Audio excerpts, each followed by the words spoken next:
አመይ ሰቅልዎ አይሁድ ለእግዚእነ ሚካኤል አርመመ ወገብርኤል ተደመ ፀሐይ ጸልመ ወወረደ መኮነ።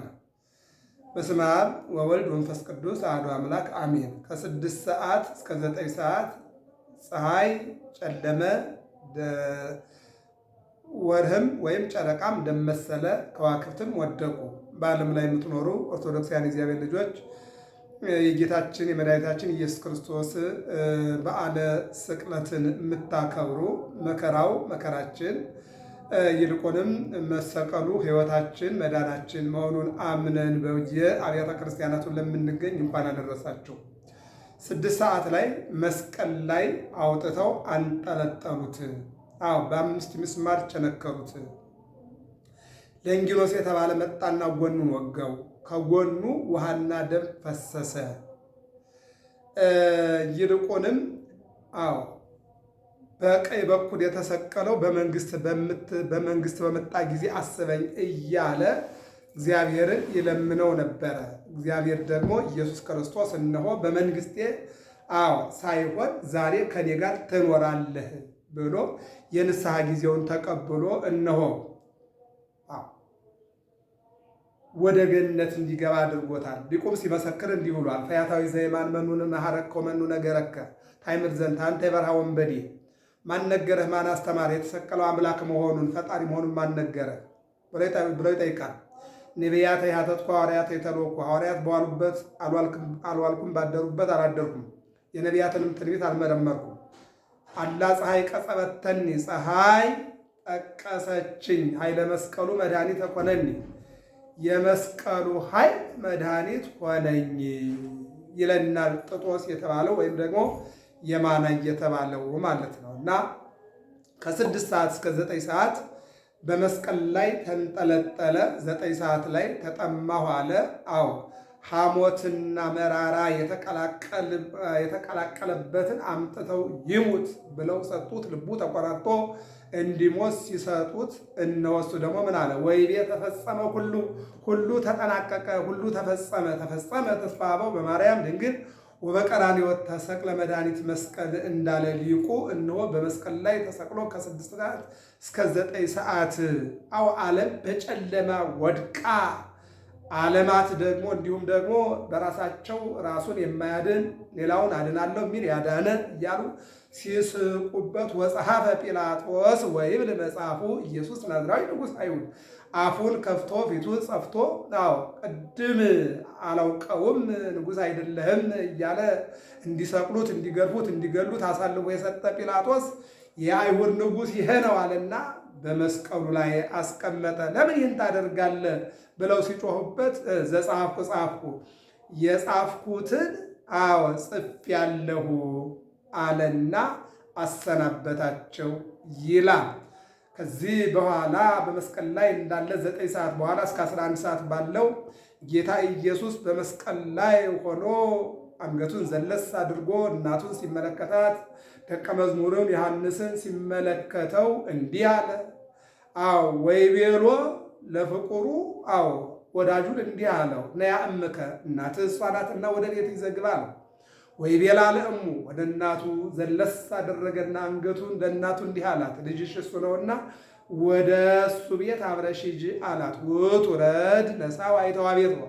ያም ደቀ መዝሙር ድንግል ማርያምን ከመስቀል ስር ስጋውን ከቆረጠበት ደሙን ካፈሰሰበት ዓለምን ካዳነበት መስቀል ስር ላይ ተቀብሎ ወደ ቤቱ ወስዶ 15 ዓመት ይዟት ቆይቷል። እንግዲህ እስከ 11 ሰዓት ድረስ ብዙ ተአምራት ተደርገዋል። የማነ የመጠቁወም ወቆለቶም ጥምቀተ፣ እነሆ ሲኦልን በርብሮ ነፍሳትን ከሲኦል አውጥቶ ገነትን ከፍቶ አስገባ። ይልቁንም ደግሞ በመስቀሉ ላይ የፈሰሰው ደሙ የተዘረጋው ክንዱ ጥምቀት ሆኖላቸው ወደ ገነት እንዲገቡ አድርጓቸዋል። ምንም እንኳን ቅድም እንደተነጋገርነው በሌላ ስብከት የማናይ ወይም ዳክርስ ቀድሞ ቢገባም ከዚያ በኋላ ግን ነፍሳት እነሆ ቀራንዮ ላይ የተሰቀለበት ዓላማ አዎ ምንድነው የሚለው? ይሄ መቃቢስ ዘገዳመ ሆር ይቲኬ ቀራንዮ መካነ ተፈጥሮቱ ለአዳም ወመካነ መቃብሪሁ ወመካነ መስቀሉ ለክርስቶስ። ቀራንዮ አዳም የተፈጠረባት፣ ቀራንዮ አዳም የተቀበረባት፣ ቀራንዮ ዳግማዊ አዳም መድኃኔ ዓለም የተሰቀለባት። ስለዚህ ቀራንዮ ላይ ብዙ ተራራ ሞልቶ ወደ ቀራንዮ መድኃኔ ዓለም የሄደበት ዓላማ በቀራንዮ አዳም ተቀብሮ ስለነበረ ቀዳማዊ አዳም በተቀበረበት ቦታ ላይ ዳግማዊ አዳም መድኃኔ ዓለም ተሰቅሎ በመቃብር ውስጥ ያሉት በሙሉ አዲ በተስፋው አደር ሥጋ እስመ ይትሐድጋ ውስተ ሲኦል ለነፍሴ ብሎ ልበ አምላክ ዳዊት እንደተናገረ ሲኦልን በርብሮ ወደ ገነት መለሰ። 11 ሰዓት ላይ ሲሆን ዮሴፍና ኒቆዲሞስ ጲላጦስን ለምነው ወአውረድዎ እንዲህ በመስቀል ከመስቀል ላይ ቅዱስ ሥጋውን አውርደው እነሆ ገንዘው ሊቀብሩ ሲሉ በሥጋው እንጂ የሞተ በመለኮት መለኮት አይሞትምና ወአንበስበሰ አዕይንቲሁ እግዚእ ኢየሱስ ዓይኑን ግልጥ አድርጎ ዝም ብላችሁ ትገንዙኝ ያላችሁ እንዲህ አላቸው። እንዴት እናድርግ? ቢቸግረን ቢጨንቀን ነው አሉት። ቅዱስ እግዚአብሔር ቅዱስ ኃያል ቅዱስ ሕያው እያላችሁ ገንዙኝ አላቸው። ገንዘው በአዲስ መቃብር ቀብረውታል። እንግዲህ ዛሬ ቀሪውን በአውደ ምሕረቱ ላይ እንማማረዋለን። መስቀል ምንድን ነው የምትለው እንመልከትና እንጨርሰው። መስቀል ቅዱስ ጳውሎስ እንደነገረን አንደኛ ቆሮንቶስ 1:18 ላይ ላላመኑ ላልታደሉ አዎ እነሆ መስቀል ምንም አያደርግላቸውም፣ ለእኛ ለምናምን ግን እነሆ መስቀል መድኃኒታችን ነው። አዎ ለካዱ ለማያምኑ ሞኝነት፣ ምንም እንደማያደርግላቸው ስላመኑ ሞኝነት ነው። እኛ ግን አዳኛችን የዳንበት እንደሆነ ምልክታችን እንደሆነ ለምናምን መድኃኒታችን ነው ይላል። እዚህ ደግሞ አንደኛ ቆሮንቶስ ላይ የተናገረው ይሄ ነው። እንግዲህ እግዚአብሔር ከብልጣብልጦቹና ከጥበበኞቹ ይልቅ ሞኝ ነገር ፈለገ። ምንድነው? እንጨት ቢፈልጡት ቢያነዱት አመድ ቢያደርጉት በማይናገር እንጨት ላይ ተሰቅሎ ዓለሙን አዳነ። የዓለሙን ጥበብ አልመረጠም፣ የራሱን ባህሪን የመረጠው ይለናል። ቆላስይስ 1:18 ላይ ደግሞ ወገብረ ሰላም በደመ መስቀሉ፣ በመስቀሉ ላይ በፈሰሰው ደሙ ሰላምን አደረገ ይላል። ቆላስይስ 2 ላይ ደግሞ ምን ይላል? እነሆ በመስቀል ላይ ተሰቅሎ አዎ ወደምሰሰ ለነ መጽሐፈ ዕዳነ፣ የዕዳ የሐሰት ዕዳ ደብዳቤ በሐሰት የተጻፈ የዕዳ ደብዳቤያችን ቀደደልን። ይልቁንም ዲያብሎስን፣ ሳጥናኤልን፣ ሰይጣንን ከመንገዳችን አስወግዶ መንገዳችንን የቀናና የበራ አደረገልን ይለናል ቅዱስ ጳውሎስ ገላትያ 6:16 ላይ መመካት ቢያስፈልግ እኔ ግን የምመካው በክርስቶስ መስቀል ነው አለ። ስለዚህ ዛሬ በቀራንዮ አዎ መድኃኒታችን ኢየሱስ ክርስቶስ ሥጋውን ቆርሶ ደሙን አፍስሶ ዓለሙን ያዳነበት ፍቅሩ አልቦ ዘያቢ እምዝንቱ ፍቅር ዘያቢ አልቦ እምዝንቱ ፍቅር፣ ከዚህ የሚበልጥ ፍቅር ለማንም የለውም። ነፍሱን ስለ ወዳጆቹ አንዱ ስለ ብዙዎቹ ሞተ። ብዙዎቹ በአንዱ ላይ ተማከሩ። ብዙዎቹ በአንዱ ላይ ዱላቸውን ጉልበታቸውን የኃይል መለኪያ አደረጉት።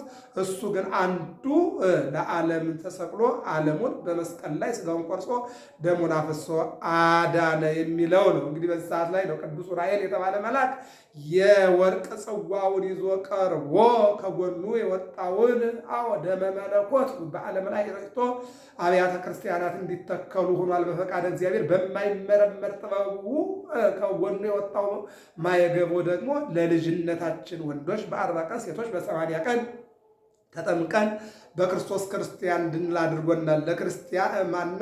ለክርስቲያኖች ትልቁ ሐዋርያት ትናንት በዕለተ ሐሙስ ተጠምቀው እነሆ መንፈስ ቅዱስን አግኝተው ተከታዮች ሆኗል። ከዚያ ሲቀጥል ደግሞ እኛ መጀመሪያ ጥምቀት፣ ከዚያም የሮም መንፈስ ቅዱስ፣ ከዚያ በሥጋው ደግሞ ታትመን በክርስቶስ ክርስቲያን ሆነን የመንግስቱና የጽድቅ ወራሾች እንድንሆን በደሙ ፈሳሽነት ሥጋውን ቆርሶ አድኖናል ማለት ነው። ለዚህ ነው ቅዱስ ያሬድ ለቤተ ክርስቲያን በደሙ የዘዋ ወበማይ ዘውዘ እምገበሁ አጥበቃ አለ። እነሆ ቤተ ክርስቲያንን እነሆ በመስቀል ላይ በቆረሰው ሥጋውና በመስቀል ላይ በፈሰሰው ደግሞ እነሆ መሰረታት ይላል። ትናንት በዕለተ ሐሙስ እንዳየነው እንደተማርነው በገብረ መስቀል ሚዲያ ነገ የሚቆረሰው ሥጋዬ ነገ የሚፈሰው ደሜ ይህ ነው። 6 ሰዓት እስከ 9 ሰዓት በቀራንዮ የሚፈሰው የቅዳሴ ሰዓት ማለት ነው። ከ6 እስከ 9 ሰዓት መስቀል ላይ ያለው ቅዳሴ ነው። ዓለም የሚድንበት ሰዓት ነው።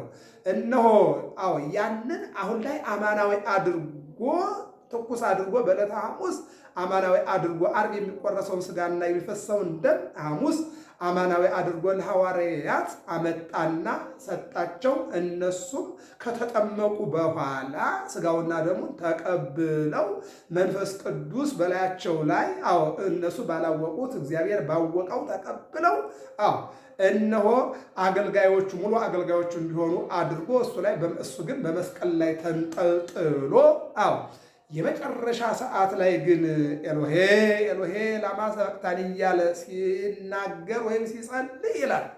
ዲያብሎስ በዚያ በቆሮንቶስ ገዳም 40 ቀንና 40 ሌሊት አስታለሁ ብሎ ቢታገል ሰይጣንን አሸንፎ ድል አድርጎ የወጣ አምላክ ቀራንዮ ላይ አሸንፈዋለሁ ብሎ ጠጋ አለና ላናግረው ተጎድቷል፣ አናጋሪ አማካሪ የለውም ብሎ ጠጋ ሲል በነፋስ እነሆ አውታር በሰማይና በምድር ላይ ሰቅሎ እንደ ሸረሪት በእሳት ዛንጀር ሲገርፈው እነሆ ቆስሎ እነሆ ደምቶ ሥጋው ተቆራርጦ አጥንቱ ተጨርቶ ደሙ ፈሶ አካሉ ተጎርቶ መስቀል ላይ ተንጠልጥሎ የሞተ መስሎ፣ ነገር ግን እሱን ሲገርፈው መኑ ውእቱ ዝንቱ ሥጋ ለቢሶ ዘሙአን ያለ ሥጋ ለብሶ የሞተ መስሎ ሰው ተመስሎ እነ ያሸነፈኝ ማን ነው ብሎ ይጠይቃል። የሚመልስለት ቢያጣ ውእቱኬ ሰማያዊ ውእቱ አላወኩም እንጂ ይሄማ ሰማያዊ ነው አለና ዲያብሎስ ድል ወለ።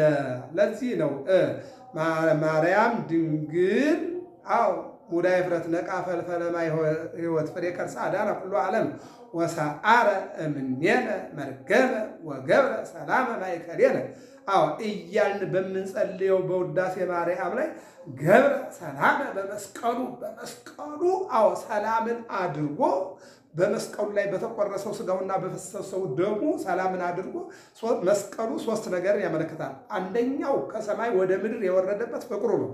ፍቅር ሳቦ ለወልድ ኃያል መኖሩ መስቀል ስንል ፍቅር ነው ማለት ነው። ሁለተኛው በፍቅር መጥቶ ሊያው መጻ ወሊያው ሰው የተወፉ ወደ ወገኖቹ በፍቅር መጥቶ ወገኖቹ ግን አልተቀበሉትም። ለተቀበሉት በስሙ ላመኑ ስልጣንን ሰጣቸው ክርስቲያን እንዲሆኑ ማለት ነው። ሌሎቹ ግን ገረፉት፣ ሰቀሉት ይለናል። ስለዚህ መስቀል ማለት መከራ ነው። ሶስተኛው መስቀል ማለት ይቅርታ ነው። የገረፉትንም ያልገረፉትንም በሉቃስ ወንጌል ምዕራፍ 23 ቁጥር 31 ላይ እንደምናየው በማወቅ ባለማወቅ ያደረጉትን ይቅር በላቸው ብሎ እሱ በመስቀል ላይ ተንጠልጥሎ ነፍሱንና ሥጋውን ለየ፣ ዓለምን አዳነ። ገብረ መስቀል ሚዲያ ነው። ሰብስክራይብ፣ ላይክ፣ ሸር አድርጎ እንግዲህ የ3 ሰዓቱን የ6 ሰዓቱን የ9 ሰዓቱን ተመልክተናል።